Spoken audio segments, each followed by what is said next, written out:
Hello friends, little long জার্নির আর একটা ভিডিওতে তোমাদের স্বাগত। কয়েকদিন আগে আমি গেছিলাম বারাণসী কাশী বিশ্বনাথ মন্দিরে পুজো দিতে, তো সেই নিয়ে এই ভিডিওটা। আমরা গেছিলাম বাই রোডে, তো আমাদের 15 ঘন্টা মতো সময় লেগেছিল।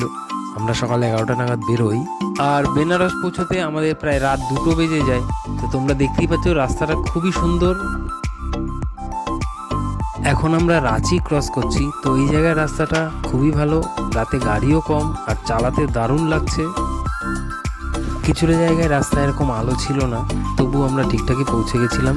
যাই হোক, পৌঁছে আমরা একটু রেস্ট নিয়ে ভোরবেলায় 3টে নাগাদ আমরা পৌঁছলাম কাশী বিশ্বনাথ মন্দিরে পুজো দিতে। পুজো দিয়ে ফিরে এসে সকাল থেকে প্রায় দুপুর অবধি আমরা ঘুমোলাম।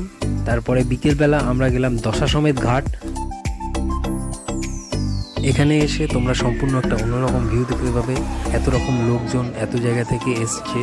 সামনে গঙ্গা, এখানে তোমাদের গঙ্গা আরতি হবে একটু পরে। সবাই বোটে ঘুরছে, নর্মাল ঘুরতে এসছে, মন্দির দর্শন করছে। আলাদাই একটা অনুভূতি হবে তোমাদের মধ্যে।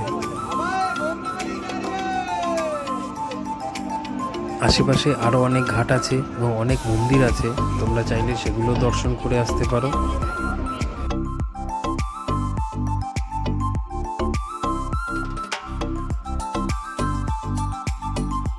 আমরা এখন বসে আছি গঙ্গোত্রী সেবা সমিতির ওখানে, যেখানে ওদের গঙ্গা আরতিটা হয়।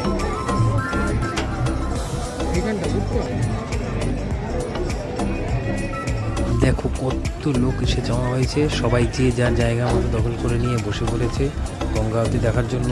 প্রতি বছর এখানে সবসময় লোকজন আসে দূর দূরান্ত থেকে গঙ্গা আরতি দেখবে বলে। তো সন্ধে হয়ে এসছে, আর কিছুক্ষণের মধ্যে গঙ্গা আরতি শুরু হবে। তোমরা দেখো ভিডিওটা কেমন লাগলো অবশ্যই কমেন্টের মাধ্যমে জানিও। ভালো লেগে থাকলে অবশ্যই বন্ধুদের সঙ্গে শেয়ার করো, আর চ্যানেলটাকে সাবস্ক্রাইব করে দিও। দেখা হচ্ছে পরের ভিডিওতে। টাটা।